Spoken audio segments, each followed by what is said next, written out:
অধিবেশনে এখন মূল্যবান নসিহত পেশ করবেন নায়েবে আমিরুল মুজাহিদিন আলহাজ হযরত মাওলানা মুফতি সৈয়দ মোহাম্মদ ফয়জুল করিম শাইখ চরমনাই দামাত বরকাতুহু আলিয়া।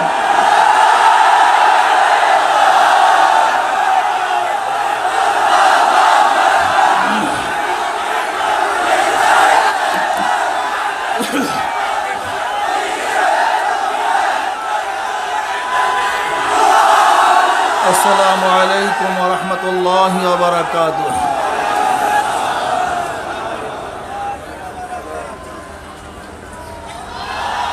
الحمد لله نحمده ونستعينه ونستغفره ونعوذ بالله من شرور أنفسنا من يهد الله فلا مضل له ومن يضلله فلا هادي له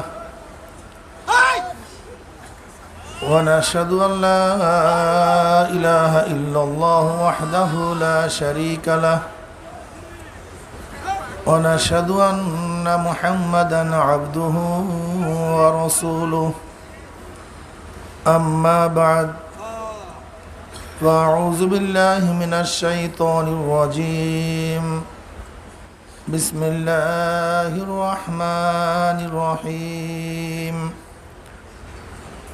يا أيها الذين آمنوا صلوا عليه وسلموا تسليما اللهم صل على سيدنا ونبينا وشفيعنا وحبيبنا مولانا محمد صلى الله عليه وعلى آله وأصحابه وبارك وسلم اللهم صل على سيدنا ونبينا وحبيبنا مولانا محمد صلى الله عليه وعلى آله وأصحابه وبارك وسلم أعوذ بالله من الشيطان الرجيم بسم الله الرحمن الرحيم ثم جعلناك على شريعة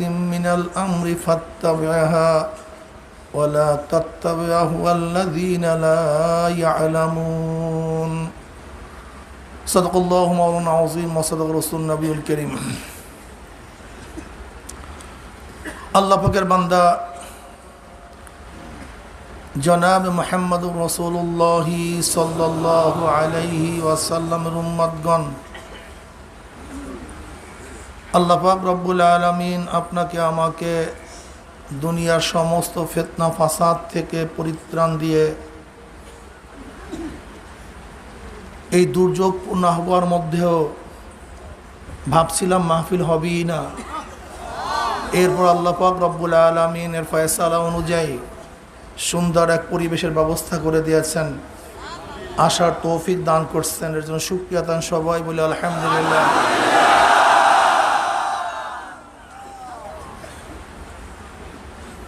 এই মাজলিস অনেক গুরুত্বপূর্ণ, অনেক দামি। এই মাস অগ্রহায়ণ মাস, যেই মাসে আমাদের শায়খ মুর্শিদ নব্বরাল্লাহু মারকাদাহু দুনিয়ার থেকে বিদায় হয়ে গেছেন। ইতিমধ্যে আমাদের থেকে বহু সাথীরা বিদায় হয়ে গেছেন, কিন্তু আল্লাহ পাক আজও পর্যন্ত আপনাকে আমাকে হায়াতে রেখেছেন। অনেক সাথী তো হায়াত অবস্থা আছে, আসতে পারেনি, অসুস্থ, দুনিয়ার বহু ঝামেলার মধ্যে, কিন্তু আল্লাহ পাক রব্বুল আলামিন আপনাকে আমাকে সুস্থ রেখে ঝামেলার থেকে মুক্তি দিয়ে এই মাজলিসকে আমাদের শায়খরা ব্যাটারির চার্জের মাজলিস বলতেন। যেরকম ব্যাটারি মাঝে মাঝে চার্জ দিতে হয়, মাঝে মাঝে চার্জ দিতে হয়, চরমনাই দুই মাহফিলকে সেই চার্জের সাথে তুলনা করছে। দীর্ঘদিন পর্যন্ত বাড়িতে বিভিন্ন জায়গায় কাজে কর্মে ব্যস্ত থাকার কারণে চার্জ কমে যায়, ঈমান এবং আমলের চার্জ। আবার চরমনাইয়ের ময়দানে কিছুদিন থেকে পরিপূর্ণ চার্জ দিয়ে আবার বাড়িতে আমরা ফিরে যাই। সেই চার্জ দেওয়ার জন্য আল্লাহ পাক আপনাকে আমাকে আসার তৌফিক দান করছেন।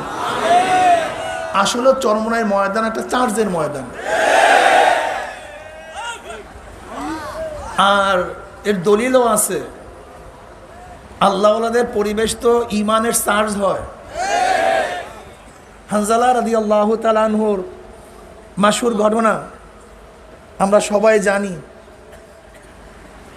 হযরত হানজালা রাদিয়াল্লাহু তাআলা আনহু জনাব মুহাম্মদ রাসূলুল্লাহ সাল্লাল্লাহু আলাইহি ওয়াসাল্লামের মাজলিসে ছিলেন। নবী আলাইহিস সালাতু ওয়াস সালামের সোহবাতে থাকার সময় মনের হালাত, কলবি হালাত যে কি হয়, সে যে তার দরবারে ছিল সেই উপলব্ধি করতে পারত। হানজালা রাদিয়াল্লাহু তাআলা আনহু নবী আলাইহিস সালাতু ওয়াস সালাম সোহবাতে ছিলেন, তার মাজলিসে ছিলেন। নবী আলাইহিস সালাতু ওয়াস সালামের বয়ান শুনছেন, জান্নাত জাহান্নামের আলোচনা শুনছেন। নবী আলাইহিস সালাতু ওয়াস সালামের জবানের আলোচনার অবস্থাটা কি হয়? মনে হয় জান্নাত দেখতেছি, জাহান্নামে পড়ে গেছি, এই অবস্থা। হানজালা রাদিয়াল্লাহু তাআলা আনহু বাড়িতে গেলেন।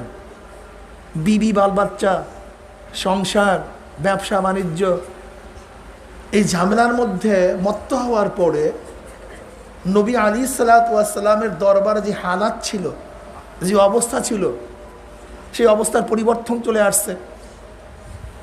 হানজালা রাদিয়াল্লাহু তাআলা হঠাৎ চিন্তা করলেন যে নবী আলাইহিস সালাতু ওয়াস সালামের সামনে এক অবস্থা, পিছনে ভিন্ন অবস্থা, নিশ্চয়ই আমি মুনাফিক হয়ে গেছি।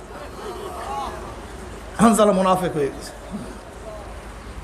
হালাত চলে আসছে, হানজালা মুনাফিক হয়ে গেছে। এখন চিল্লা চিল্লে রওনা করছে, হানজালা মুনাফিক হয়ে গেছে।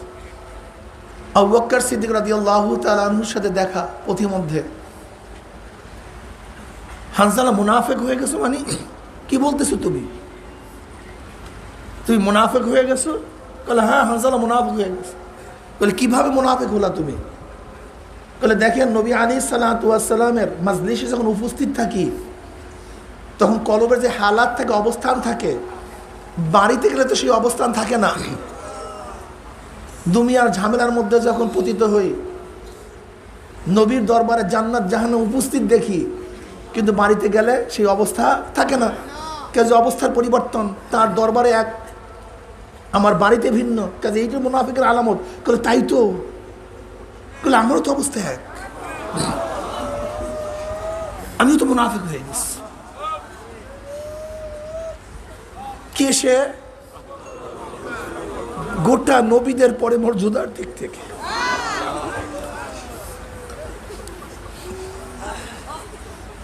গোটা নবীদের পরে মর্যাদার দিক থেকে যে এক নম্বর, সে যদি এই কথা বলতে পারে তা আপনার আমার অবস্থাটা কোথায় গিয়ে বস? আবু বকর মুনাফিক হয়ে গেছে। ভাই তুমি ঠিকই বলছ, আমার তো একই অবস্থা। নবীর দরবারে থাকলে যে হালাত, বাইরে গেলে সে হালাত থাকে না।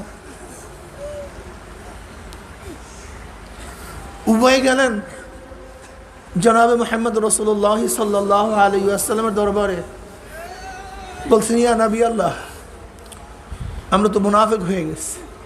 বলে কিভাবে তোমরা মুনাফিক হলা? আবু বকর, হানজালা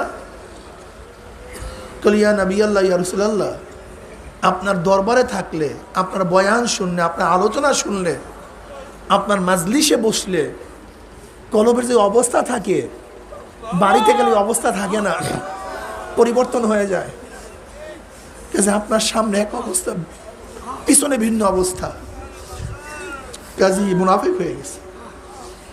এতে তোমরা মুনাফিক হও নাই, এতে তুমি মুনাফিক হও নাই। আমার দরবারে থাকলে, আমার কাছে থাকলে তোমার যে অবস্থা থাকে, এই অবস্থা যদি সব সময় থাকতো তাহলে তোমাদের বিছানায়, রাস্তায় ফেরেশতারা তোমাদের সাথে মুসাফা করত।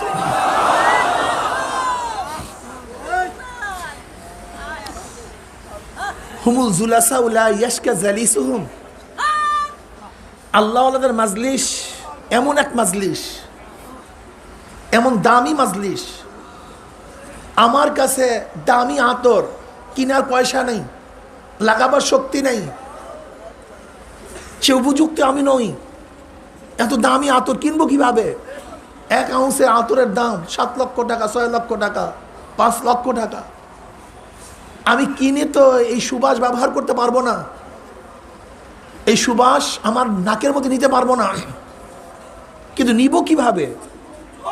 তোমার কাছে টাকা নেই, কেনার যোগ্যতা তোমার মধ্যে নাই, কিন্তু যে আতর লাগাইছে, যার মধ্যে কেনার যোগ্যতা আছে, তার কাছে গেলে তুমি অটোমেটিক মাগনা সেই ঘ্রাণ পেয়ে যাবা।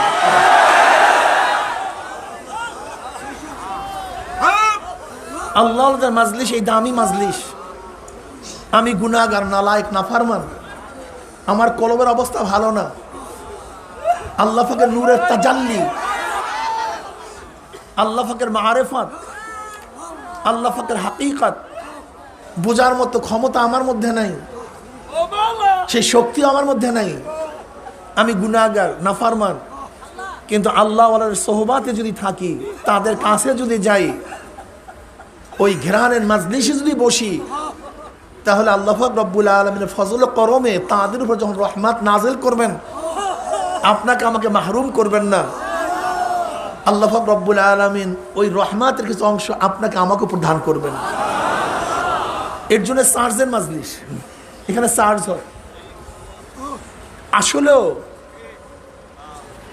আমি বাস্তব অভিজ্ঞতা থেকে বলছি, যখন বিভিন্ন জায়গায় মাহফিলে যাই, মুজাহিদরা আসে, বিভিন্ন ধরনের মুজাহিদরা আসে, কিন্তু যেই সমস্ত মুজাহিদরা বলে হুজুর আজকে এত বছর পর্যন্ত চরমোনায় যাই, এক মাহফিলও সারি না, আমি তাদের চেহারার দিকে তাকাই, এবং যারা আসে আসে না তাদের চেহারার দিকে তাকাই, ফার ফার ডিফারেন্স,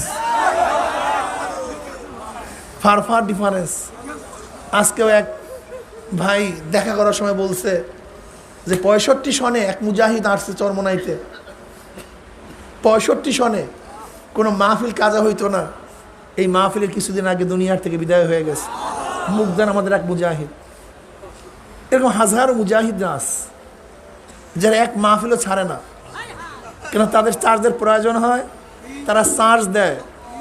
যেই ব্যাটারির পরীক্ষা করার যন্ত্র আছে, সেই ব্যাটারি তো চার্জ নিবে, আর যেই ব্যাটারির চার্জ পরীক্ষা করার যন্ত্র নাই, সেই ব্যাটারি চার্জ নিবে কিভাবে? যাদের কলবের খেয়াল আছে তারা তো চার্জ গ্রহণ করবে, আর যাদের কলবের খেয়ালই নাই, চার্জ আছে কি নাই এ চিন্তা তোয়াক্কাও তারা করে না।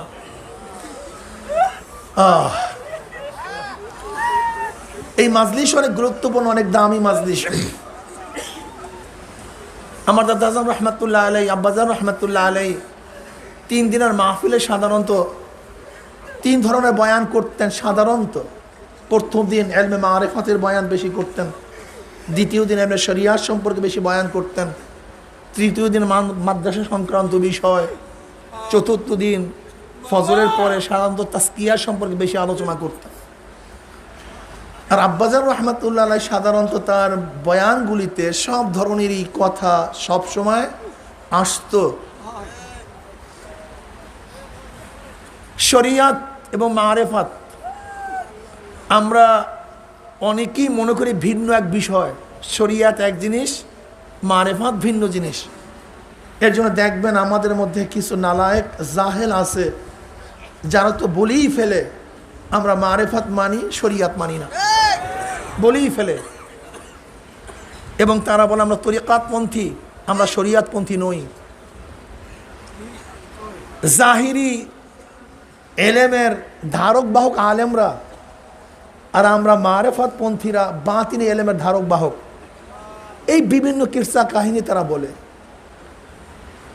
অথচ আল্লাহ পাক রব্বুল আলামিন কালামে পাকের মধ্যে ফরমান সুম্মা জাআলনাকা আলা শরিয়াতি মিনাল আমর ফাত্তাবিহা ওয়ালা তাত্তাবিহু আল্লাযীনা লা ইয়ালামুন। হে আমার নবী, আমি আপনাকে যে শরিয়াতের প্রতিষ্ঠিত করেছি, ফাত্তাবিহা, ওই শরিয়াতের অনুসরণ অনুকরণ করুন। কাকে নির্দেশ করেছেন? খোদ আল্লাহ নবীকে। আল্লাহ পাক বলেন সুম্মা জাআলনাকা আলা শরিয়াতি মিনাল আমর আই মিনাদ দ্বীন। দ্বীনের মধ্য থেকে যে শরিয়াতের উপর আপনাকে প্রতিষ্ঠিত করেছে ফাত্তাবিহা, ওই শরিয়াতের অনুসরণ অনুকরণ করুন। জাহেল মূর্খ যারা নিজেদের নফস অনুযায়ী কথা বলে, খেয়াল খুশি অনুযায়ী কথা বলে, শরিয়াতের পাবন্দি করে না, ধার ধরে না, ওই সমস্ত মূর্খ জাহেলদের যারা শয়তানের নফস অনুযায়ী কাজ করে, খেয়াল খুশি কাজ করে, চলাফেরা করে, তাদের ইত্তেবা অনুসরণ আপনি করিয়েন না। শরিয়াত শব্দের অর্থ কি? রাস্তা। শরিয়াত শব্দের অর্থ কি? রাস্তা, কানুন, পদ্ধতি, নিয়ম, আইন। শরিয়াতকে রাস্তা কেন বলা হয়? যেরকম তরিকে আম, প্রশস্ত রাস্তায় যদি উপরে ওঠেন, যে রাস্তা কোথার? মক্কার রাস্তা। যদি মক্কার পথ আপনি ধরেন, রাস্তায় আপনাকে মক্কায় পুষাইয়া দেবে, রাস্তায় আপনাকে মক্কায় পুষাইয়া দেবে। ডাইনে বামে তাকাবার প্রয়োজন নাই। কি আপনি মাইকে শোনেন না? দেখেন মাঝখানে মাইক বন্ধ হয়েছে। রাস্তায় আপনাকে মক্কায় পুষাইয়া দিবে। মদিনার পথ ধরলে রাস্তায় আপনাকে মদিনায় পুষাইয়া দিবে। আমেরিকার পথ ধরলে আমেরিকায় রাস্তায় পুষাইয়া দিবে। ঠিক শরিয়াতের পথে উঠলে শরিয়াত আপনাকে জান্নাতে পুষাইয়া দিবে। এই জন্য শরিয়াতকে শরিয়াত বলা হয়। তরিকা আম, ভাঙ্গা নাই, কাঁটা নাই, ভেজাল নাই, কিচ্ছু নাই। শরিয়াতের রাস্তায় উঠবেন, এই শরিয়াতের গাড়িতে চলবেন, শরিয়াতের গাড়ি আপনাকে জান্নাতে পুষাইয়া দেবে।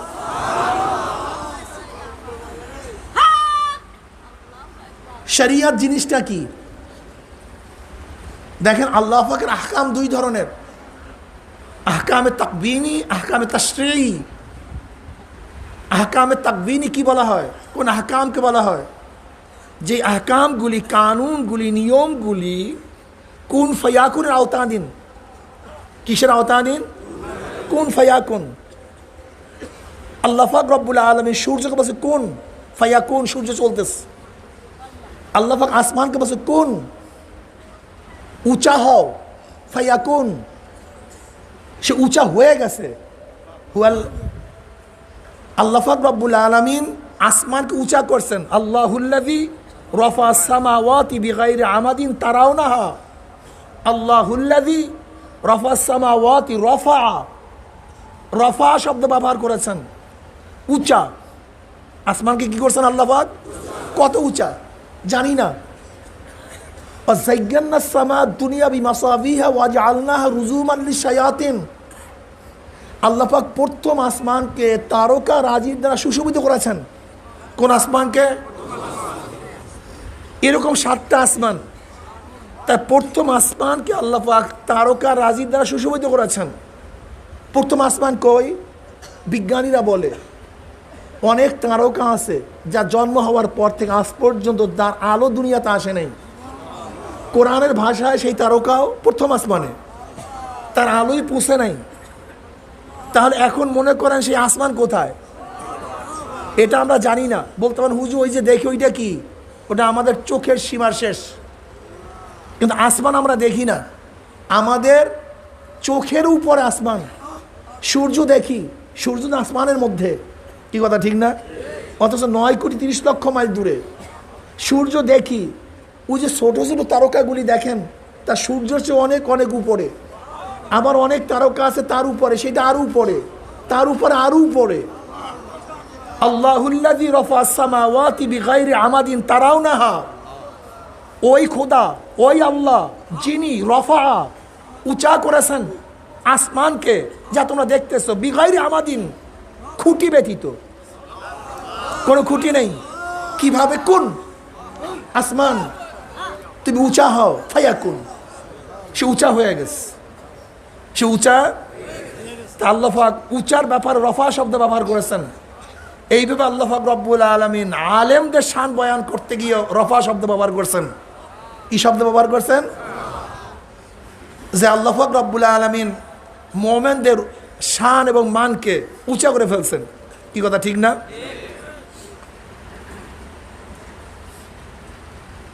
আল্লাহ পাক পানিকে বলছেন পানি জারি হও, পানি জারি হয়ে গেছে। ইয়ারফাইল্লাহুল্লাযীনা আমানু মিনকুম ওয়াল্লাযীনা উতুল ইলমা দারাজাত, ইয়ারফাইল্লাহুল্লাযীনা আমানু মিনকুম ওয়াল্লাযীনা উতুল ইলমা দারাজাত। যাদেরকে আল্লাহ পাক ইলম দান করছেন, আল্লাহ পাক তাদের দরজা এবং মর্তবাকে উঁচা করে ফেলছেন। পানিকে আল্লাহ পাক বলছে কোন জারি হও, ফায়াকুন, পানি জারি হইতেছিল। আজ পর্যন্ত চলছে, কিয়ামত পর্যন্ত চলতে থাকবে। যেখানে বন্ধের ইশারা আছে সেখানে বন্ধ থাকবে, কিন্তু যেখানে বন্ধের ইশারা নাই সেখানে কেউ বন্ধ করতে পারবে না। এর জন্যই নীল নদের পানি যখন জারি বন্ধ ছিল, ওখানে রুসুম ছিল, কোনো এক সুন্দরী মেয়েকে বলি দিতে হইতো। ওমর ইবনে খাত্তাব রাদিয়াল্লাহু জামানায় এই কাজ কিভাবে করবে মুসলমানরা, ওমর ইবনে খাত্তাবকে চিঠি লেখা হইল যে একজন নারীকে হত্যা করতে হবে। দেখে ডাইরেক্ট শরিয়াতের খেলাফ, এটা হয় কিভাবে? অথচ পানি ছাড়া মিশরের কোনো ফসল হবে না, বিশাল মুসিবত। ওমর ইবনে খাত্তাব রাদিয়াল্লাহু তাআলা আনহু নদীকে চিঠি লিখলেন। কাকে চিঠি লিখলেন? নদীকে চিঠি লিখলেন যে আল্লাহর হুকুমে জারি হও, জারি হয়ে যাও। এই চিঠি ফালাইতে দেরি, নদী জারি হইতে দেরি করে নেই। যাই হোক, এগুলো হলো আওয়ামের তাকবীনের আওতাদিন, আওয়ামের তাশরিঈ বা তাকলিফি।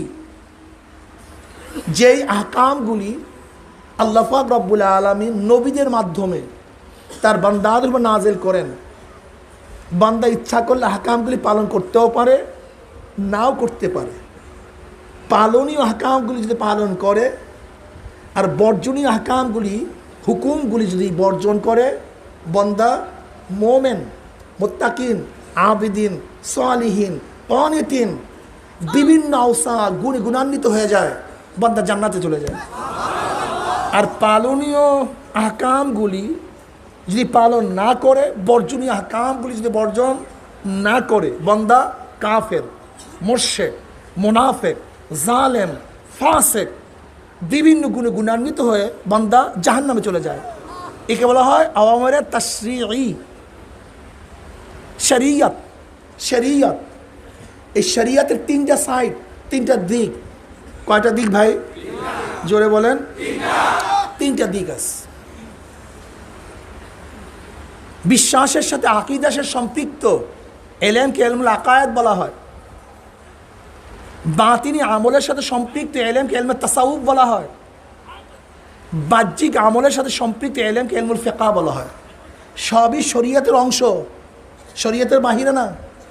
আমি মানুষ, বাস এক কথায় মানুষ। যখন বিশ্লেষণ করবেন তখন একটা শরীর, একটা রূপ, কিন্তু সবই কিন্তু মানুষের সমষ্টি, অংশ।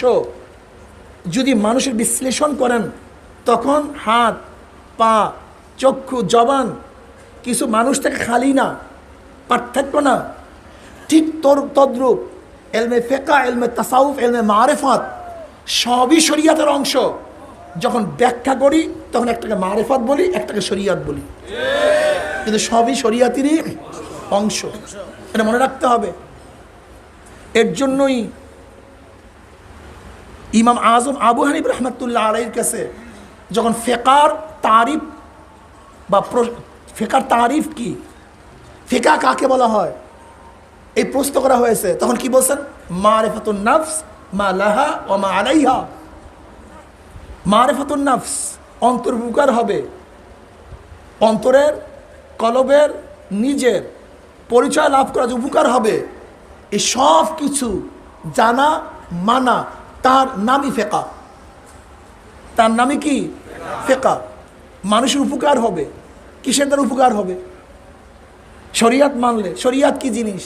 দুইটা জিনিসের নাম, বাহ্যিক এবং ভিতরগত। আমি মানুষ, দুই জিনিসের নাম মানুষ, শরীর, রূহ। ঠিক প্রত্যেক ইবাদতের দুইটা সাইড আছে, একটা বাহ্যিক আর একটা কি? ভিতরগত। ঠিক না? বাতেন, যাকে আমরা ইলমে বাতেন বলি, ইলমে মারিফাত বলি। তাহলে দেখেন শরীয়তের তিনটা সাইড হয়ে গেল। আর এই শরীয়তের উপরে চলার জন্য, শরীয়তের উপরে চলার জন্য যে পদ্ধতি, প্রক্রিয়া, পন্থা আবিষ্কার করা হয় তাকে বলে তরিকাত। কি বলা হয় ভাই? এই যে তরিকা শোনেন না, তরিকা জিনিসটা কি? তরিকা মানেও রাস্তা, পন্থা। তরিকা আবিষ্কার কেন করছি? শরীয়তের উপরে চলার জন্য যেই পদ্ধতি, পন্থা, প্রক্রিয়া আবিষ্কার করা তাকে বলা হয় তরিকত, তাকে বলা হয়। যেমন এলমের দিন শিক্ষা গ্রহণ করার জন্য যেই পদ্ধতি, প্রক্রিয়া আবিষ্কার করা তাকে বলে মাদ্রাসা। মাদ্রাসা জিনিসটা কি? বিল্ডিংয়ের নাম তো মাদ্রাসা না, বিল্ডিংয়ের নাম মাদ্রাসা না। মাদ্রাসা কি জিনিস? যেখানে কোরআন ও হাদিস শিক্ষা গ্রহণ করা যায়, কোরআন ও হাদিস শিক্ষা দেওয়া হয়, সেই জায়গা কি বলা হয়? এটা মহাবারা, এটা পরিভাষা। কি কথা ঠিক না? ঠিক তদ্রূপ শরীয়তে চলার জন্য যেই পদ্ধতি, পন্থা, প্রক্রিয়া আবিষ্কার করা হয় তাকে কি বলা হয় ভাই? তরিকা। তরিকা, তাকে তরিকা বলা হয়।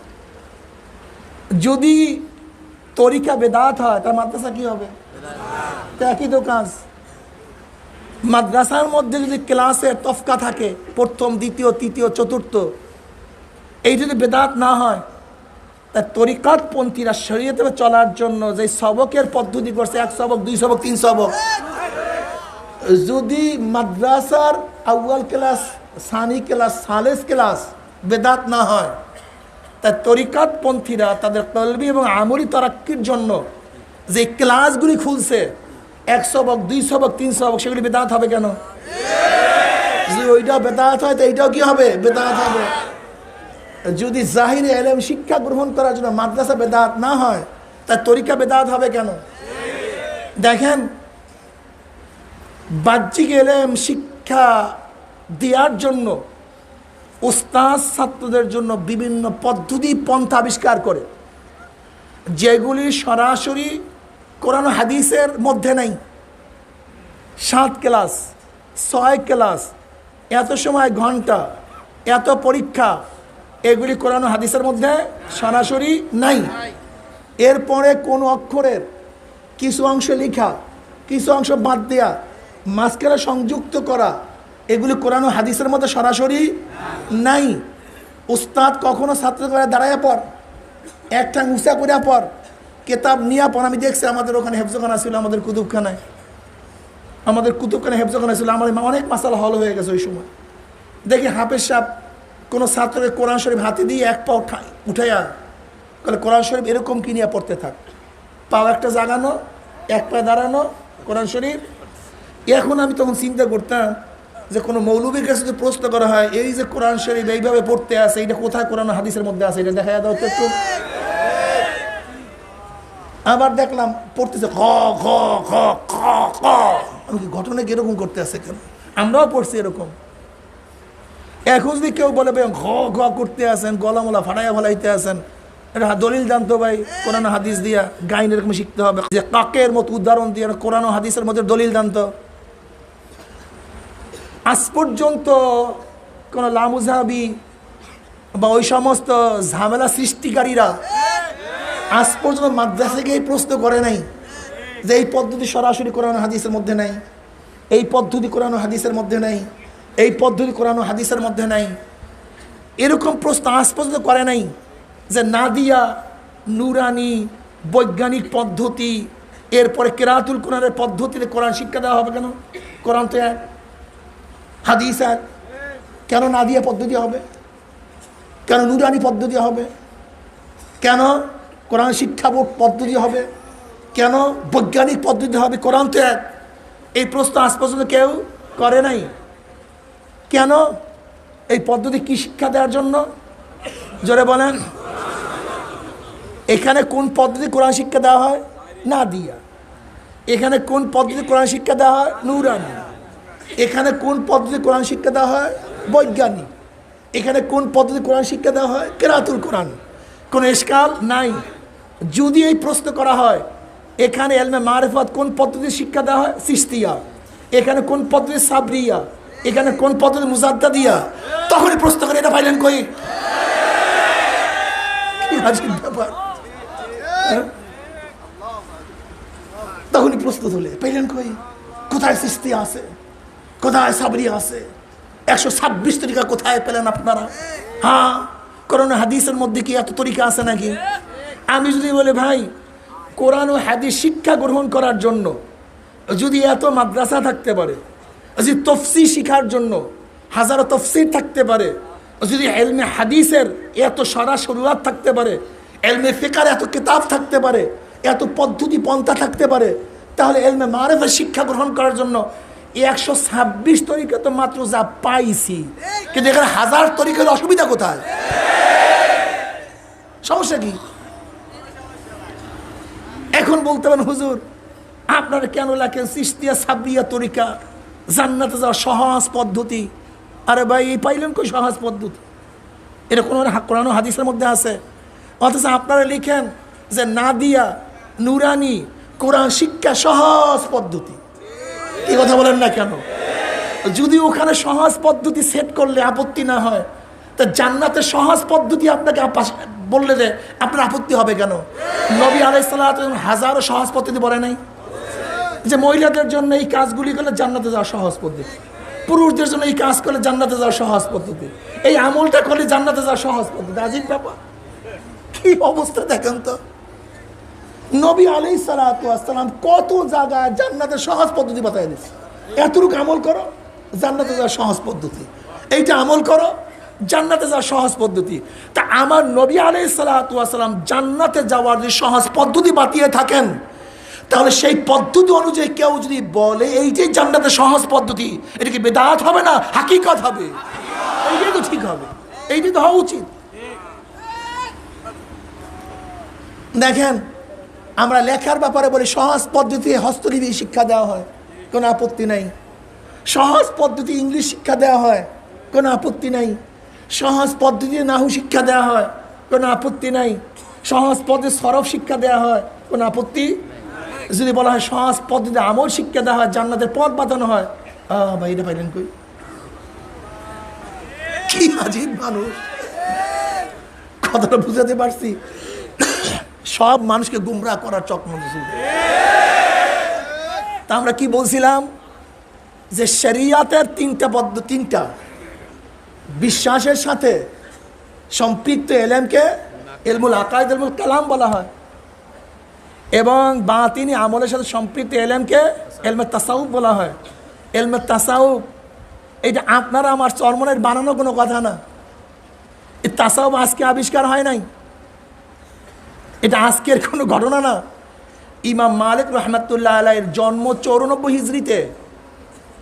ইমাম মালিক রহমাতুল্লাহ কি বলছেন? মান তাফাক্কাহা ওয়া লাম ইয়াতাসাওয়াফা ফাকাদ তাফাসসাকা ওয়া মান তাসাওয়াফা ওয়া লাম ইয়াতাফাক্কাহা ফাকাদ তাযান্দাকা ওয়া মান জামা বাইনাহুমা ফাকাদ তাহাক্কাকা।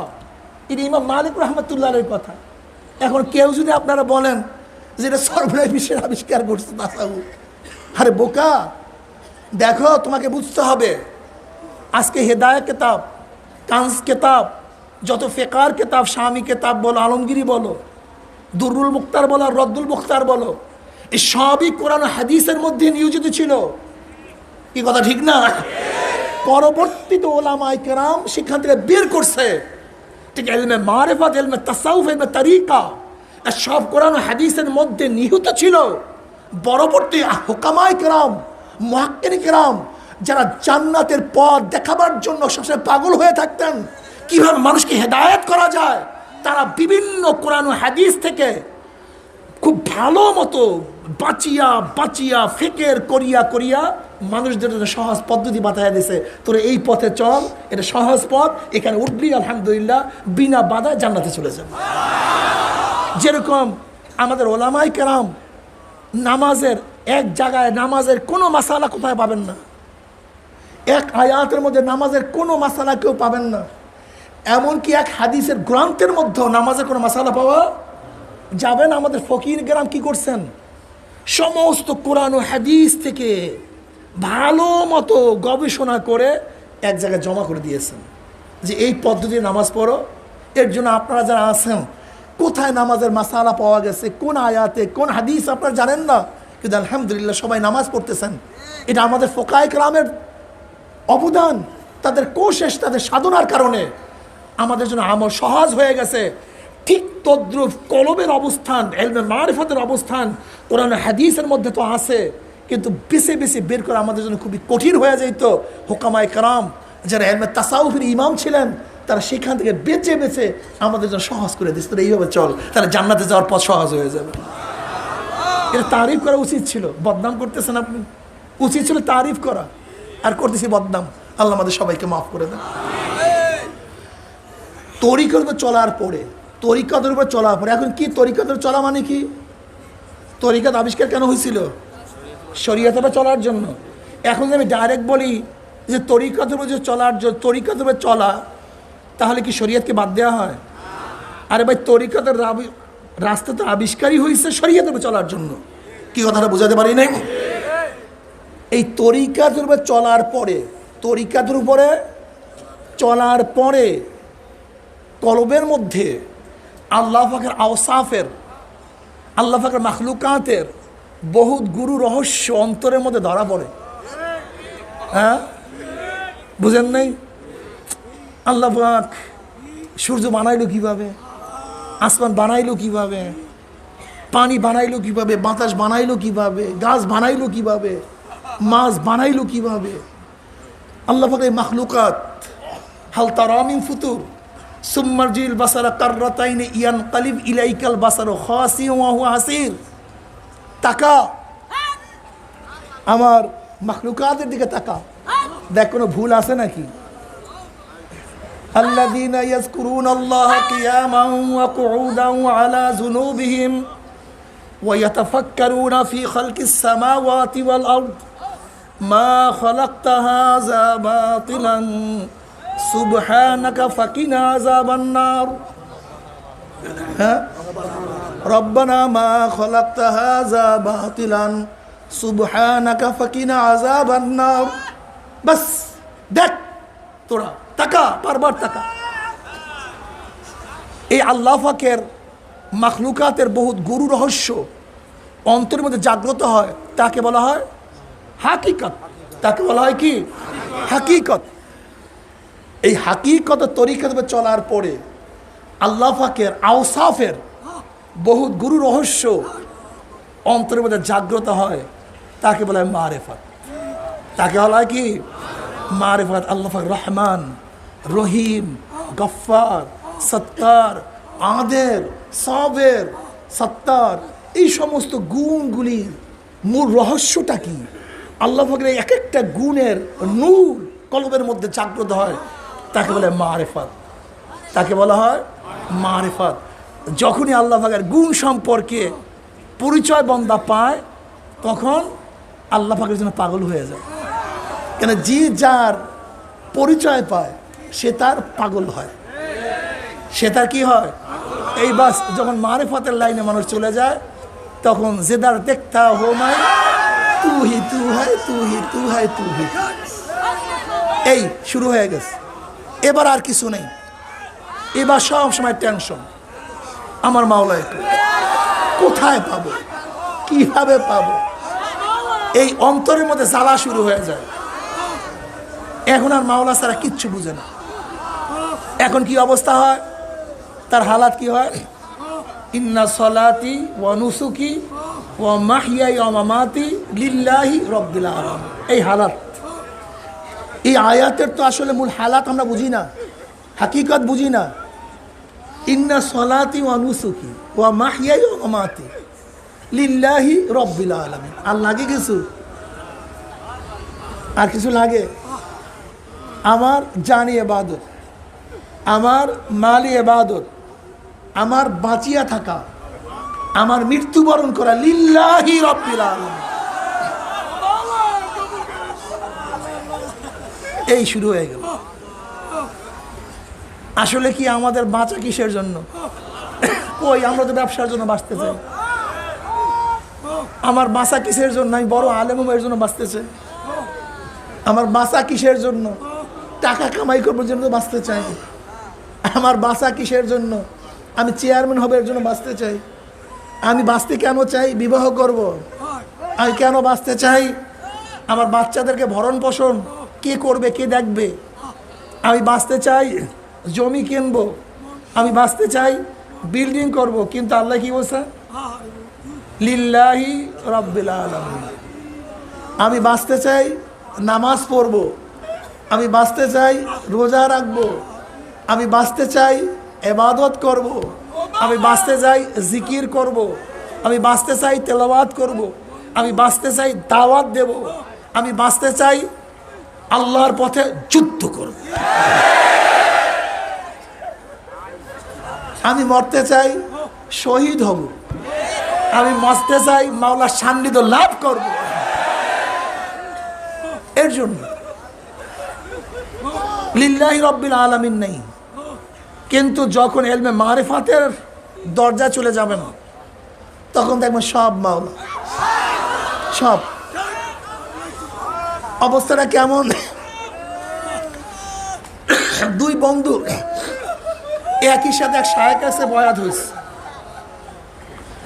এক বন্ধু ছিল বিকলাঙ্গ, হাঁটতে পারতো না, আর এক বন্ধু ভালো।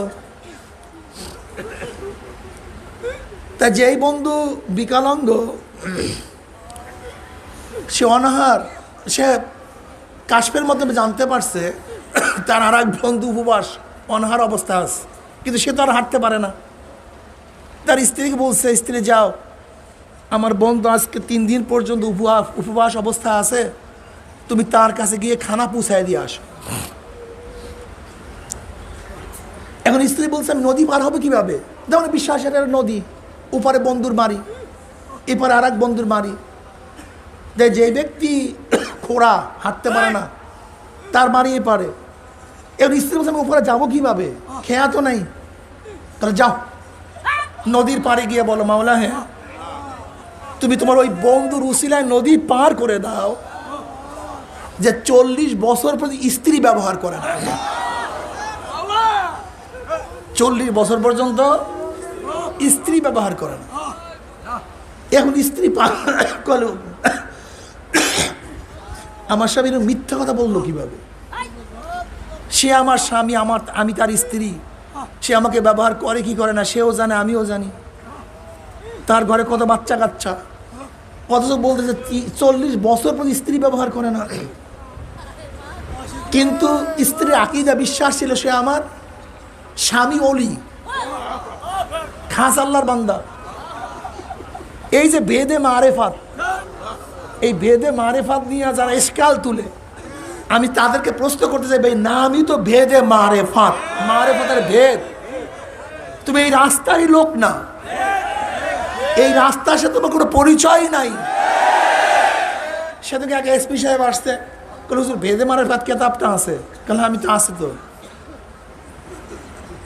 আমি বুঝছি যে কেউ হয়তো বা কিছু ওনার মাথার মধ্যে দিয়েছে। আমি বললাম, দেখেন আপনাদের পুলিশের কিছু টার্ম আছে, কিছু শব্দ আছে যেগুলো পুলিশি ভাষা, এটা অন্য অন্য ডিপার্টমেন্টের লোক এই ভাষা বুঝবে না। ডাক্তারদের ভাষা কিছু টার্ম আছে, ডাক্তারের বাইরে ইঞ্জিনিয়ার এই টার্ম বুঝবে না।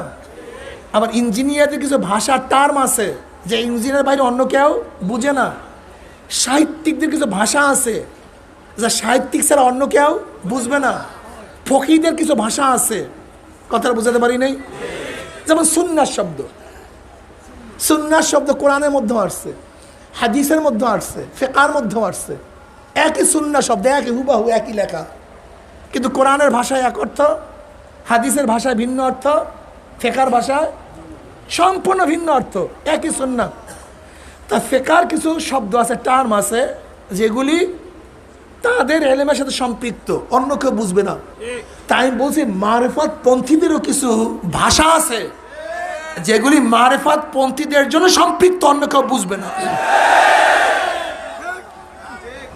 এই টান বুঝতে গেলে তাদের এই এলেম আপনাকে শিখতে হবে, এছাড়া বুঝবেন না। আমি বললাম, যদি কোনো জায়গায় ইশকাল বাজে আমাকে প্রশ্ন করিয়েন, কিতাব নিয়ে যান। এখন স্ত্রী তো তার স্বামীর উপর আস্থা আছে, আমার স্বামী আল্লাহর ওলি, গিয়া বলতেছে, দেখেন টার্মটা কোন জায়গায়, এই ঘটনা বললেই বুঝতে পারবেন আসলে হাকিকতটা কি এবং মারেফাতটা কি। গিয়া নদীর পেয়ে বলতেছে, মাওলা হে, তোমার ওই বন্দার উসিলে আমাকে নদী পার করে দাও যে 40 বছর পর স্ত্রী ব্যবহার করে না। দেখেন আবার জাহিরিওয়ালারা, মানে যারা এই লাইনের না, তারা বলবে হুজুরে কি কিসসা শুরু করছে।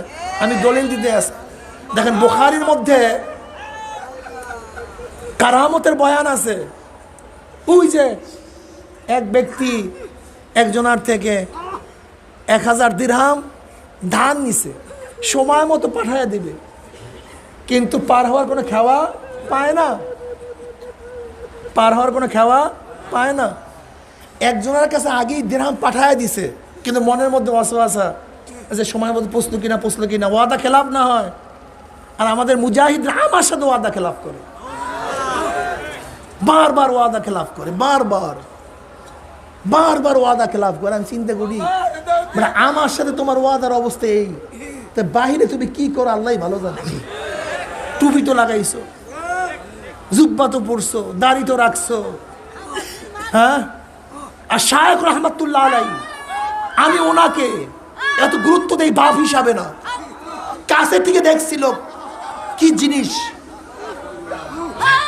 জিনিস। আজকে আমার মতো মৌলবী ওয়াদা দিছে মাহফিলে যাব, কোন রকম জ্বর হইলে, একটু স্বাস্থ্য খারাপ হইলে, সেহাত খারাপ, যেতে পারবো না, সেহাত খারাপ, যেতে পারবো, ওয়াদা ছিল যাওয়ার। অথচ মুনাফিক আলামত কি, যা ওয়াদা আখলাফা, আলামত মুনাফিক, একটু সেহাত খারাপ, যেতে পারবো না। আর আব্বাজান রহমাতুল্লাহ ওয়াদা রক্ষা করার জন্য 10 নাম্বার সিগন্যাল অতিক্রম করে তারা মাহফিলে হাজির হয়েছে। আমি দেখি নাই জীবনে ওয়াদা খেলাফ করতে আমার বাবাকে, জীবনে দেখি নাই ওয়াদা খেলাফ করতে। দরবেশ আর আলেম আর মুফতি আর মুহাদ্দিস, ওয়াদা খেলাফ। ওয়াদা দেওয়ার আগে চিন্তা করো। আল্লাহ পাকের শুকর, আমি তো কাউকে কোনো ওয়াদা দিলে আগে চিন্তা করে ওয়াদা পালন করতে পারবো কি পারবো না। আল্লাহ না করে কোনো ঘটনা ঘটলে আগেই জানায় দে, ভাই অবস্থায় কি করব, ওয়াদা খেলাফ। তুই বুখারী উল্টায় দেখো, ওই ব্যক্তি চিন্তা করছে ওয়াদা মতো যদি টাকা না পুষাতে পারি, একজনের কাছে পাঠায় দিস, কিন্তু মনের মধ্যে সন্দেহ, যদি না পুষে কি অবস্থা হবে। তিনি কি করছেন, আল্লাহর ভরসা করে একটা কাঠের বাক্স বানাইছে, কাঠের বাক্সের মধ্যে সেই দিরহাম রাইখা নদীর মধ্যে ছাইড়ে দিয়েছে, আল্লাহ তুমি এই টাকা তার কাছে পৌঁছায় দাও। হাদিসের মধ্যে আসছে পানি উল্টা দিকে বাক্স আস্তে আস্তে তার দিকে চলতেছিল। বুখারী নয়, তুমি এই পানি ওই বেচারার জন্য অনুগত্য করে দিছে। আল্লাহ পাক তো ওই দান, যে ব্যক্তি ঋণ নিছে, দাইন ছিল, সে ব্যক্তির ঋণকে পরিশোধ করার জন্য আল্লাহ পাক রব্বুল আলামিন পানিকে তার অনুকূল করে দিচ্ছে। এখন ব্যাপার মাওলার জন্য বেটা, এ তো কোন ফায়াকুনের আওতায়। আমরা কোনো ঘটনা বয়ান করলে হুজুরা কোথা থেকে কেরসা কাহিনী বাড়ি করে। সেদিনে চিটাং গেলাম, 2 জন আলেম আসছে, আইসে ওই কথাবার্তা অনেকক্ষণ পড়ার পর সুবিধা পায় না, সুবিধা না পাইয়া এখন কয় আমি চরমনের দাওয়াত দিলাম, কলে হুজুর বাসের মধ্যে কি ওঠে এখনো, একটু তাসিল করার জন্য। আমি কলে ভাই পাহাড় তো পায় না, এর জন্য বাসে ওঠে, পাহাড় পাইলে পাহাড়ে উঠতে। জবাবটা আপনার বুঝেন নাই, জবাবটা আপনার বুঝেন নাই, যে এই কথা বলছি এখন থমকে গেছে। আমি বলি ভাই আপনিও বুঝেন নাই। জনাবে মুহাম্মদ রাসূলুল্লাহ সাল্লাল্লাহু আলাইহি ওয়াসাল্লামের উপরে যখন ওহী বন্ধ হয়ে গেছে, যখন ওহী বিরহ বেদনায় জনাবে মুহাম্মদ রাসূলুল্লাহ সাল্লাল্লাহু আলাইহি বারবার পাহাড়ের উপরে উঠছেন, বারবার, একবার দুইবার না, বারবার। বুখারীর মধ্যে রওয়ায়াত আছে। আগের মাহফিলে বলছিলাম কাজে ওদিকে যাবো না, তাই আমি এর জন্য তাকে বললাম যে দেখো, ইশক এবং মুহাব্বত, বিরহ বেদনা, এটা তোমার মধ্যে নাই, তুমি বুঝবা না ভাই। তাই নবী আলাইহিস সালাতু ওয়াস সালামের কাছে কি ছিল ভাই? পাহাড় ছিল, এর জন্য কোথায় উঠছে? আর আমাদের এখানে বাসা আছে, তার জন্য বাসে ওঠে। একেবারে চুপচাপ বই রয়েছে, আর কোনো কথা বলতে পারে না।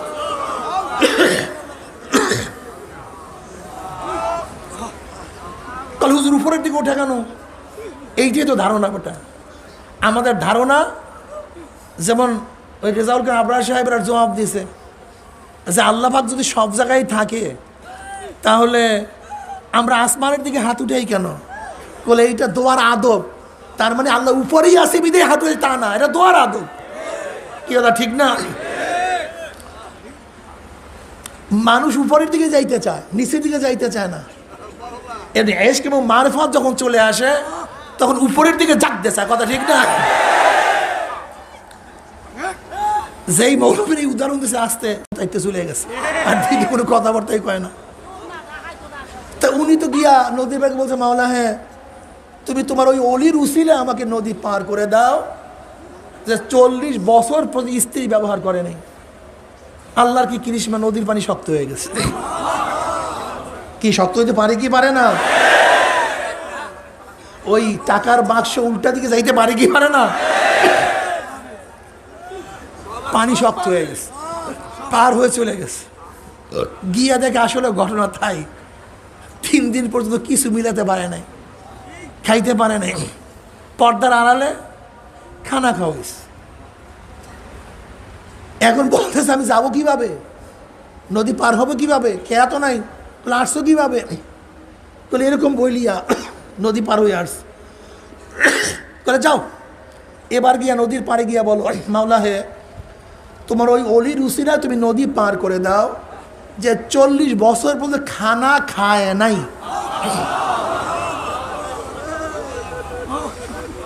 এখন মহিলা আরো আশ্চর্য হয়ে গেছে।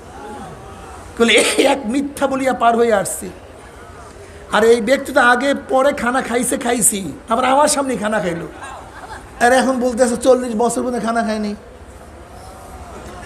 তো এক মিথ্যা বলিয়া যেহেতু পার হয়ে আসছে, দেখি আর এক মিথ্যার অবস্থাটা কি, আর এক মিথ্যার অবস্থাটা কি। গিয়া বলতেছে আল্লাহ তুমি তোমার ওই বান্দার উসিলে নদী পার করে দাও, যে 40 বছর পর্যন্ত খানা খায় নাই। আল্লাহর কি কৃষ্ণ, নদীর পানি শক্ত হয়ে গেছে,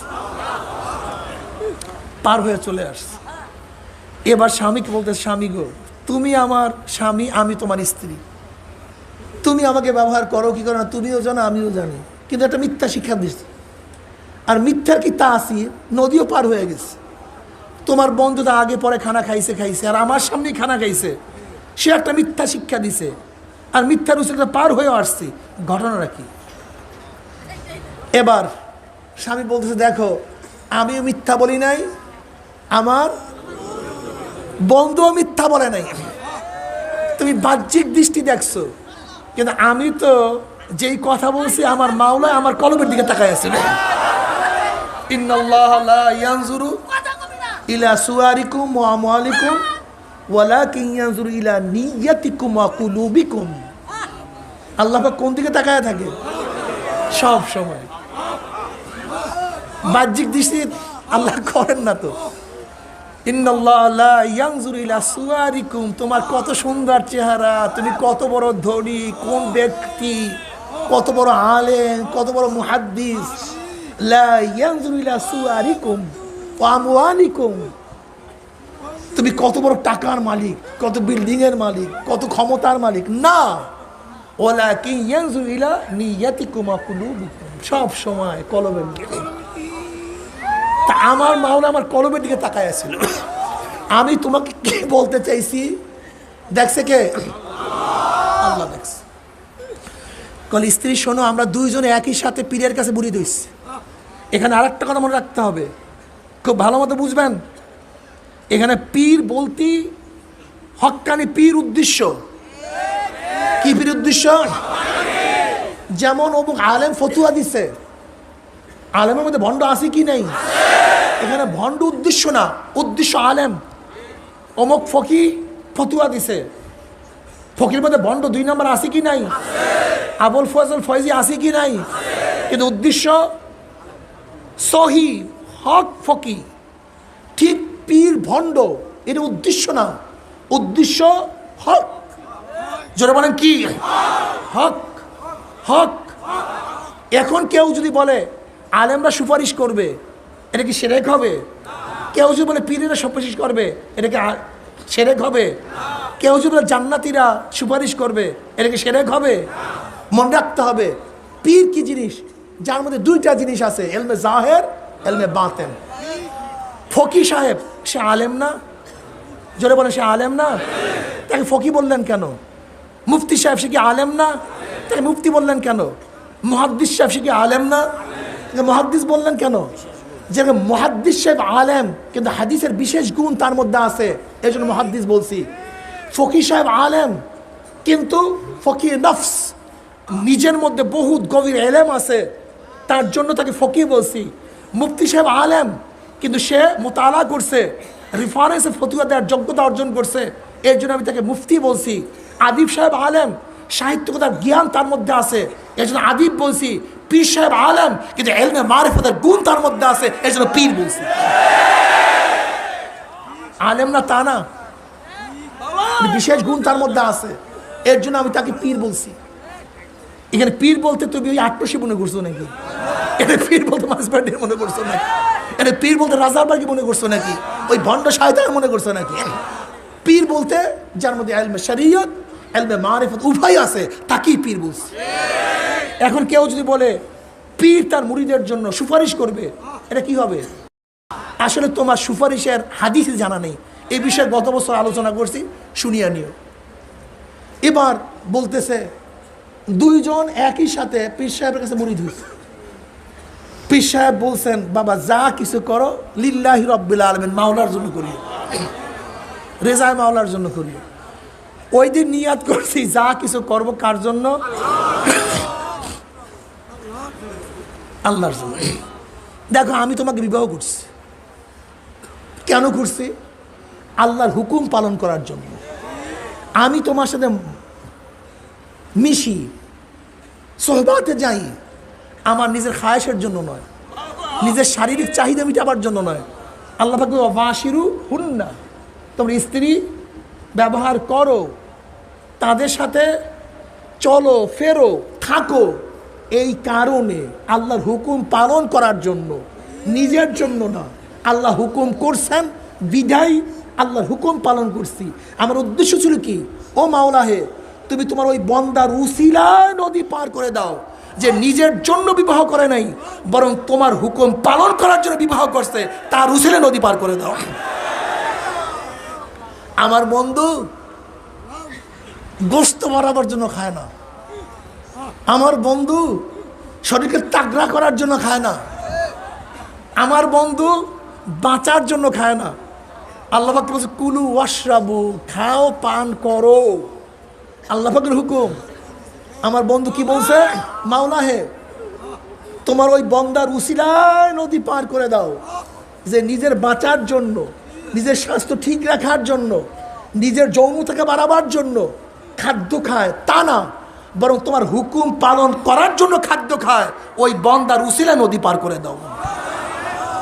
ইন্না সলাতি ওয়া নুসুকি ওয়া মাহইয়াই ওয়া মামাতি লিল্লাহি রাব্বিল আলামিন।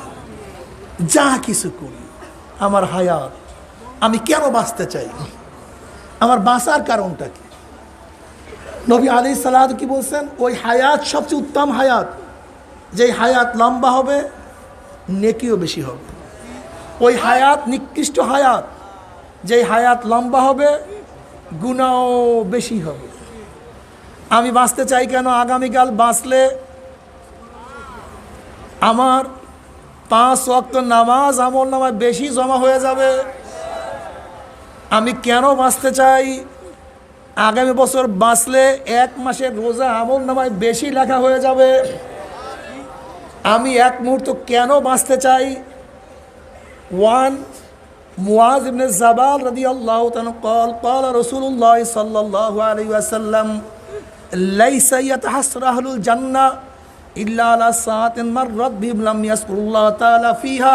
তিরমিজির মধ্যে রওয়ায়াত আছে, জান্নাতের মধ্যে জান্নাতীরা আর কোনো আফসোস করবে না, শুধু অতটুকু আফসোস করবে দুনিয়ার মধ্যে যেই সময়টুকু মাওলার জিকির ছাড়া কাটাইয়া দিছে, আমি আর 1 সেকেন্ড এর জন্য বাঁচতে চাই যেন আমার আমল নামায় একবার সুবহানাল্লাহর সওয়াব বেশি লেখা হয়ে যাবে। আমি এর জন্য বাঁচতে চাই আমার আমল নামায় একবার আলহামদুলিল্লাহর সওয়াব বেশি লেখা হয়ে যাবে। আমি এর জন্য বাঁচতে চাই আমার আমল নামায় তেলাওয়াতের সওয়াব বেশি লেখা হয়ে যাবে। আমি এর জন্য বাঁচতে চাই আমি এত মানুষকে দাওয়াত দিছি, যদি আর একটা মানুষকে দাওয়াত দিতে পারি, এই যারা চরমোনাইতে দাওয়াত দিয়া যাদেরকে নিয়ে আসছেন ওরা হেদায়েত আল্লাহ যদি আল্লাহ যদি ওদেরকে হেদায়েত দিয়া দেয়, ওরা জিন্দিগিভর যত ন্যাক করবে, যাদের দাওয়াতে তারা আসছে দায়ীদের আমল নামা ওই পরিমাণে ন্যাক আল্লাহ লিখে দেবে। এর জন্য আব্বাজান দাদাজান বলতেন চরমোনায় মুজাহিদরা হলো পালা গুগু। কি গুগু? হ্যাঁ, পালা গুগুর কাজ কি? বন্যা গুগু। এক পালা গুগু হাজারো বন্য গুগু শিকার করতে পারে। আব্বাজান রহমতুল্লাহ আলাইহির কাছে অনেক মুজাহিদ এসে বলতো, হুজুর আমি অমুক জায়গায় একা। চরমোনায় মুজাহিদ তো একা থাকতে পারে না। চরমোনায় মুজাহিদ আবার অনেকে বলে আমরা বলে দাওয়াত দিই না। আচ্ছা, দাওয়াত না দিলে এই চরমোনায় এত লক্ষ লক্ষ লোক আসলো কোথার থেকে? আমি কেন বাঁচতে চাই? আমার আমল নামায় আর একজন দাওয়াতি লোক বেশি সংযুক্ত হয়ে যাবে। আমি কেন বাঁচতে চাই? ইসলামের দাওয়াত দেওয়ার জন্য, অন্যার মোকাবেলা করার জন্য। আমি কেন বাঁচতে চাই? আমার আমল নামায় একটা নেকি বেশি লেখার জন্য। আমি কেন বাঁচতে চাই না? এজন্য আমার আমল নামায় একটা মিথ্যার গুনাহ না লেখা হয়, আমার পাপ যেন না লেখা হয়, নামাজ যেন কাজা না হয়। যারা দুনিয়ার পাগল, তুমি কেন বাঁচবা? দোকানদারি করার জন্য। আগামীকাল দোকানদারি করবো, দরকারটা কি দোকানদারি করার? আগের দিন মরিয়া যাও, কমপক্ষে ফিতনার থেকে বাঁচিয়া গেল। আগামীকাল চাকরি করবা, একদিন আগে মরিয়া যাও, কমপক্ষে চাকরির ঝামেলার থেকে বাঁচতে পারবা। আগামীকাল কৃষি করার জন্য একদিন আগে মরিয়া যাও, কমপক্ষে কৃষির কষ্ট থেকে নিজেকে হেফাজত করতে পারবা। কিন্তু আমি মরতে চাই কেন? আল্লাহর রাস্তায় শহীদ হয়ে যাব। আমি মরতে চাই কেন? মাওলার সাথে দেখা করার জন্য। কেন? মাওলার সাথে বন্দার পর্দা হলো মৃত্যু। মৃত্যু হইলে মাওলাকে দেখতে পারবো, এর জন্য মরতে চাই। এর জন্য কি বলা ঠিক না? ইন্না সালাতি ওয়া নুসুকি ওয়া মাহইয়ায়া ওয়া মামাতি লিল্লাহি রাব্বিল আলামিন। যারা চরমোনায় ময়দানে আসছেন, আমাদের জানি ইবাদত, আমাদের মালি ইবাদত, আমাদের বাঁচিয়া থাকা, আমাদের মৃত্যুবরণ করা কার জন্য? একমাত্র আমার মাওলার জন্য।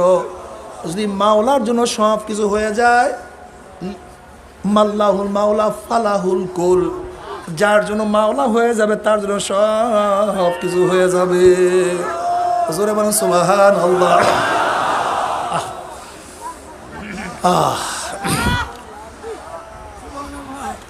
এ আমার চরমোনায় মুজাহিদ বাবারা, এ আমার ছাত্র বাবারা, এ আমার মুরব্বী বাবারা, যারা চরমোনাইতে আসছেন, আমাদের জাহিরি আমলকেও শুদ্ধ করতে হবে, আমাদের বাতিনি আমলকেও শুদ্ধ করতে হবে। রিয়া রাখা যাবে না, কেবের রাখা যাবে না। কেবের সবচেয়ে মারাত্মক এক গুনাহ, বরক্ত। এটা আল্লাহ সহ্যই করতে পারে না। সহ্যই, যার মধ্যে বরক্ত আছে তাকে আল্লাহ মাহরুম করিয়ে দেন। আল্লামা থানভী রহমাতুল্লাহ একটা ঘটনা নিয়ে আসছেন। হজরত আব্দুল কাদের জেলানী রহমাতুল্লাহ আলাই, জুয়ান মানুষ, আব্দুল কাদের জেলানী রহমাতুল্লাহ জুয়ান মানুষ, তিনি রওনা করছেন এক আল্লাহর ওলির সাথে সাক্ষাৎ করার জন্য। পথি মধ্যে আরও 2 ব্যক্তির সাথে সাক্ষাৎ বলে, ভাই আপনারা কোথায় যান? বলে আমরা ওই ব্যক্তির সাথে দেখা করার জন্য যাইতে আছি, অমুক আলেমের সাথে দেখা করার জন্য যাইতে আছি। এখন পরস্পরে আলোচনা করতে আছে, তুমি কেন যাও, আপনি কেন যান, আপনি কেন যান। তখন এক ব্যক্তি বলতে আছে, আমার সচ্ছলতা নাই, আমার টাকা পয়সা নাই, কাজে যাই বুজুর্গর কাছে দোয়া আনার জন্য, দেখি আল্লাহ পাক আমাকে সচ্ছল করে দেন কিনা। বলে আপনি কেন যান? ইবনে সেক্কার নামে এক ব্যক্তি। বলে আপনি কেন যান? বলে আমি যাই ওনার এলেম পরীক্ষা করার জন্য।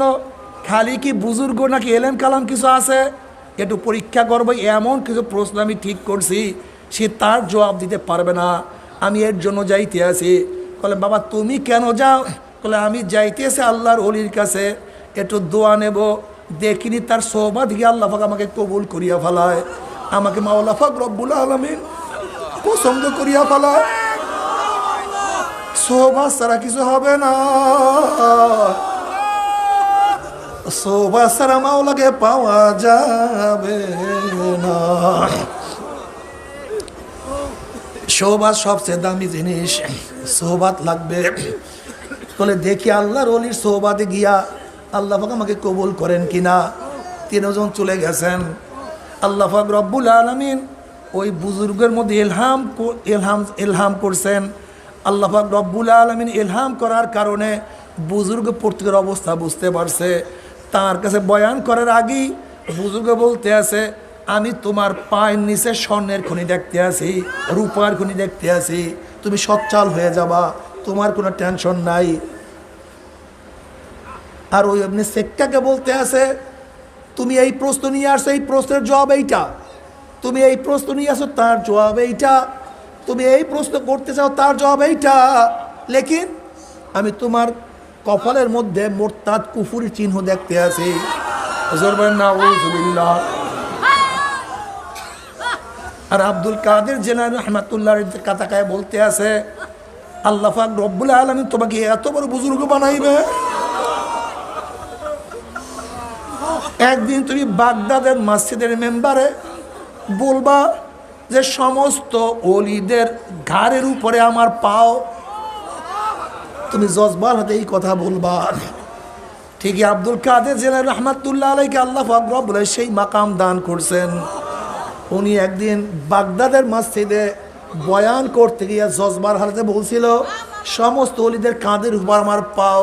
আল্লামা থানভী রাহমাতুল্লাহ আলাইহি বলেন, আল্লাহ পাক রব্বুল আলামিন কুদরতিভাবে নবী ইব্রাহিম আলাইহিস সালাতু ওয়াস সালামের সেই আওয়াজের মতো সমস্ত ওলিদের কানে সেই আওয়াজ পৌঁছাইয়া দিছিলেন এবং তত হইতে বাধ্য হয়েছিল।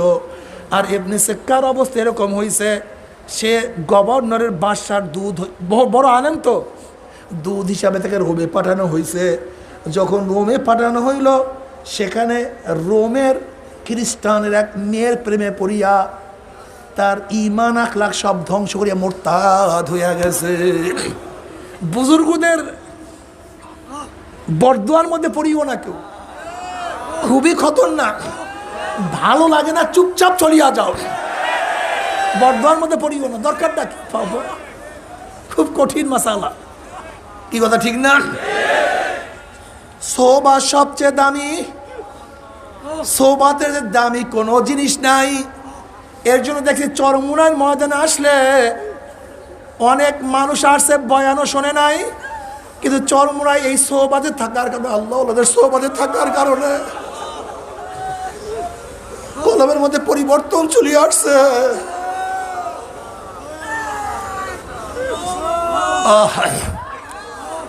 এখানে কি যে মজা, কিন্তু খবরদার কলব হইতে হবে, পাথুরিয়া কলব হবে না, পাথুরিয়া কলব হবে না। যদি কলব সুন্দর হয়, দেখবা কলবের মধ্যে কি যে হালাত পয়দা হয়ে যায়, ওই হালাত কাউকে বোঝানো সম্ভব না। আব্বাজান রাহমাতুল্লাহ আলাইহি বলতেন, চরমুনাই ময়দানে অনেক মানুষ আসে, আসার পর থেকে আর খানা খায় না।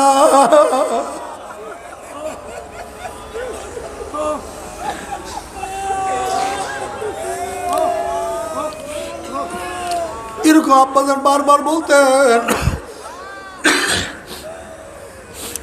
কিন্তু সেই লোককে অনেকবার খোঁজার চেষ্টা করছে, কিন্তু এবার ঢাকায় সেই ব্যক্তির এক নাতি আমার সাথে বলতে আছে, হুজুর আমার দাদা চরমুনাই ময়দানে ঢোকার পর থেকে ফেরার আগ পর্যন্ত এক লোকমাও খানা খাইতেন না। বাবারে, এই চরমুনার ময়দানে কত মানুষের চোখের পানি, কত আল্লাহর চোখের পানি, এই মাটি কত জিকিরের সাক্ষী। এই মাটি কত লক্ষ কোটি জিকিরের সাক্ষী হয়ে আছে। এই জমিনের ঘাস কত জিকিরের সাক্ষী বহন করে।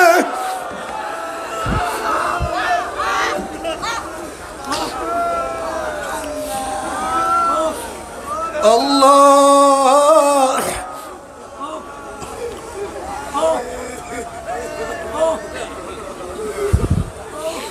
বাবার আল্লাহর কাছে দোয়া করো, মাওলা যাদেরকে চরমরায় নিয়ে আসছো হেদায়েতের মালা না পরাইয়া কাউকে বিদায় দিও না আল্লাহ। আল্লাহ আমাদের সবাইকে হেদায়েতের মালা পরায়। হেদায়েতের মালিক তুমি। নবী ইব্রাহিম তার ছেলেকে হেদায়েত দিতে পারে নাই, নবী লূত আলাইহিস সালাম তার স্ত্রীকে হেদায়েত দিতে পারে নাই, নবী নূহ আলাইহিস সালাম তার ছেলেকে হেদায়েত দিতে পারে নাই, নবী ইব্রাহিম তার বাবাকে হেদায়েত দিতে পারে নাই, নবী লূত আলাইহিস সালাম তার স্ত্রীকে হেদায়েত দিতে পারে নাই। হেদায়েতের মালিক তুমি।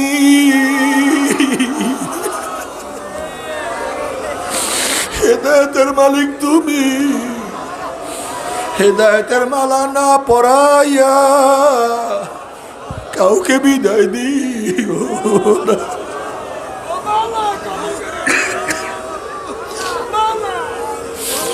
আল্লাহ তোমার মোহাব্বত আমাদেরকে পরিপূর্ণ করিয়ে দিও।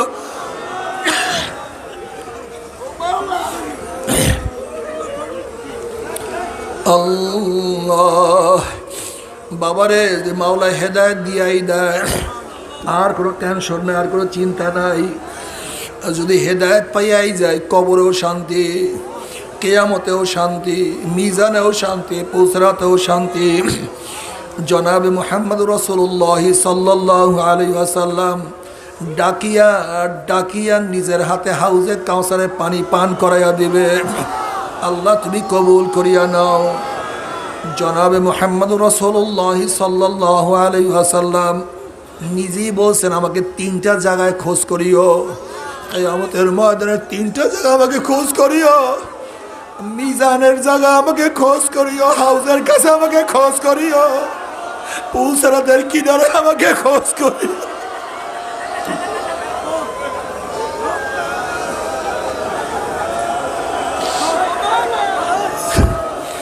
বাবারে ও যুবকরা, ও আমার মুরব্বী বাবারা, আমার নবীকে খোঁজ করার জন্য যখন আমরা তার কাছে যাব, যদি আমার নবীর চেহারায় দাড়ি থাকে, আমার চেহারা দাড়ি না থাকে, আমার নবীর সামনে কেমনে দাঁড়াবো?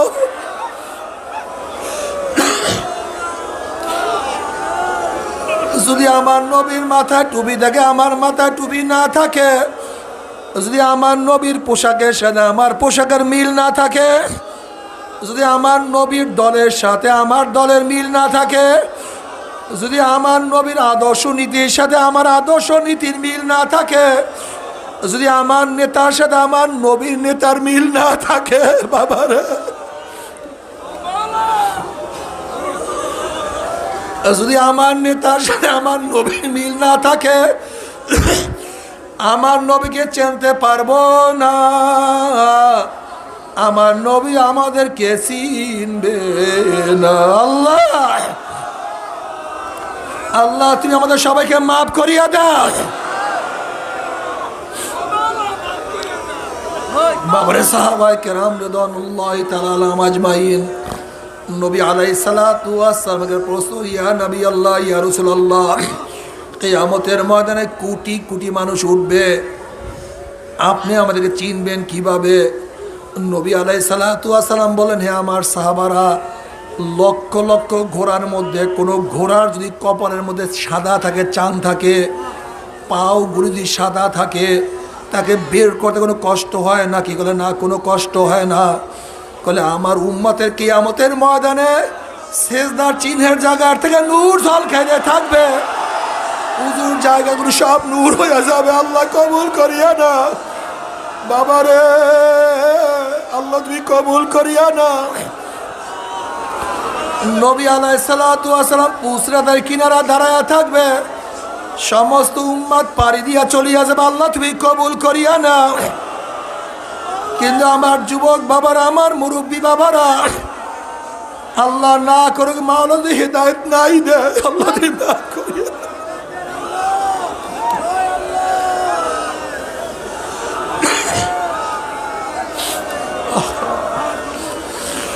যদি মাওলা হিদায়াত নাই দে, আল্লাহ তুই আমাদের সবাইকে হিদায়াত দিয়া দে। ইহদিনাস সিরাতাল মুস্তাকিম,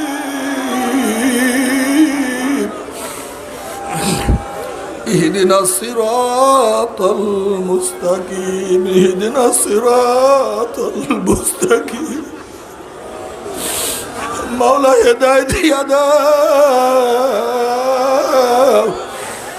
হিদায়াতের মালা না পরাইয়া না ডাক দিও না,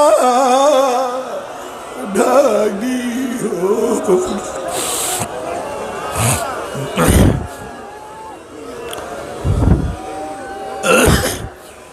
আল্লাহ না করুক, আল্লাহ না করুক।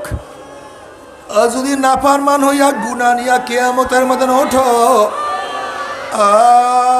কি যে অবস্থা। وأما من أوتي كتابه بشماله فيقول يا ليتني لم أوت كتابيا ولم أدري ما حسابيا يا ليتها كانت القاضية ما أغنى عني ماليا هلك عني سلطانيا خذوه فغلوه ثم الجحيم صلوه ثم في سلسلة ذرعها 70 ذراعا فاسلكوه। যাদের আমল নামা বাম হাতে পড়িয়া যাবে, বাম হাতটা সিনা ফাড়িয়া পিছনের দিকে চলিয়া যাবে। ইয়া লাইতানি লাম উতা কিতাবিয়া ওয়ালাম আদরি মা হিসাবিয়া ইয়া লাইতা কানাতিল কাযিয়া। তখন নাফরমান বলবে আফসোস, আফসোস যে আমি আমার আমল নামা না পাইতাম, আফসোস যে আমি আমার আমল নামা না দেখতাম। এত নামাজ কাজা, এত রোজা কাজা, এত দাড়ি কাটার গুনাহ, এত মিথ্যার গুনাহ, এত গীবাতের গুনাহ, এত সুদের গুনাহ, এত জেনার গুনাহ, এত কবিরা গুনাহ। ইয়া লাইতানি লাম উতা কিতাবিয়া ওয়ালাম আদরি মা হিসাবিয়া ইয়া লাইতা কানাতিল কাযিয়া।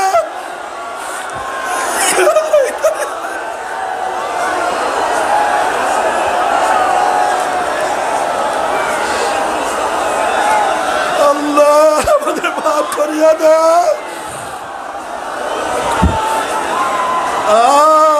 আফসোস যদি আমার মৃত্যু শেষ হইয়া যাইত, কবর থেকে কিয়ামতের ময়দান না উঠতাম। আল্লাহ আল্লাহ তুই আমাদের সবাইকে মাফ করিয়া দাও, আমাদের সবাইকে ক্ষমা করিয়া দাও। আল্লাহ রে মাফ করিয়া দাও।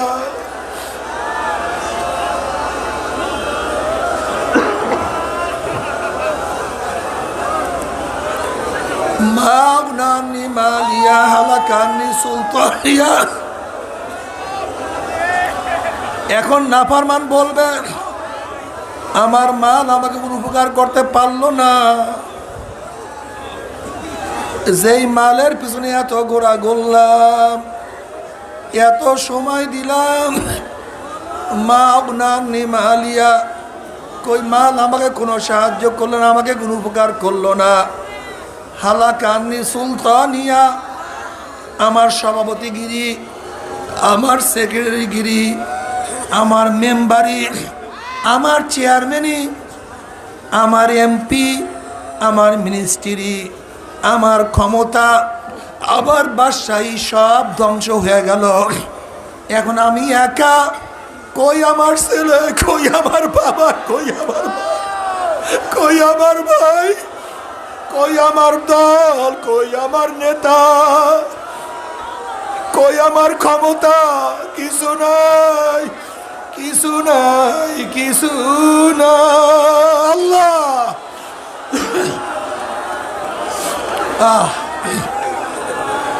নাই কিছু। হাদিসের মধ্যে আসছে নাফরমান আফসোস করবে, আফসোস করবে, আর আঙ্গুল চাবাইরা শুরু করবে, হাত চাবানো শুরু করবে, হাত চাবাইতে চাবাইতে চাবাইতে চাবাইতে সব ফাঁসা ফাঁসা করিয়া ভালাইবে। আল্লাহ তুমি আমাদের মাফ করিয়া দাও।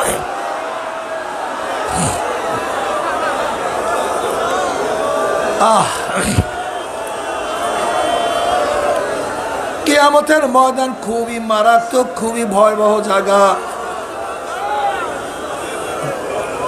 জনাবে মুহাম্মদ রাসূলুল্লাহ সাল্লাল্লাহু আলাইহি ওয়াসাল্লাম ফরমান, কিয়ামতের ময়দানে সমস্ত মানুষ উলঙ্গ অবস্থায় উঠবে। আম্মা জান আয়েশা রাদিয়াল্লাহু বলেন, ইয়া নবী আল্লাহ, ইয়া রাসূলুল্লাহ, আমরাও কি কিয়ামতের ময়দানে উলঙ্গ অবস্থায় উঠবো নাকি? হ্যাঁ, তোমরা উলঙ্গ অবস্থায় উঠবা। আমাদেরকে লজ্জা লাগবে না? আমাদেরকে শরম লাগবে না? আয়েশা রে, কিয়ামতের অবস্থা এত মারাত্মক, এত কঠিন, সমস্ত মানুষের চোখ উপরের দিকে উঠবে, নিচের দিকে নামাতে পারবে না। আল্লাহ তুমি আমাদের সবাইকে মাফ করিয়া দাও। এখন আফসোস করতে থাকবে, আমার মাল নাই, আমার সাথী নাই, আমার কিছু নাই। এবার আল্লাহ পাক বলবে, খুজুহু ফাগুল্লুহু, এ ফেরেশতারা, নাফরমানকে ধর, ওকে বান্ধিয়া ফেলা। খুজুহু ফাগুল সুম্মাল জাহিমা সাল্লুহু। আল্লাহ পাক হুকুম দেওয়ার সাথে সাথে যেইভাবে কুকুরের পায়ের মধ্যে রশি লাগাইয়া কুকুরকে টানতে টানতে কূপের মধ্যে ফালাইয়া দেয়, ঠিক নাফরমানের হাত পায়ের মধ্যে শিকার লাগাইয়া টানতে টানতে টানতে টানতে জাহান্নাম জাহান্নামে ফালাইয়া দিবে। আল্লাহ মাফ করিয়া দাও বাবারে।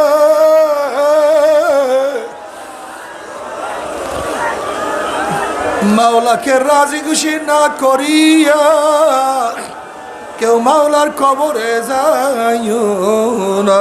আল্লাহ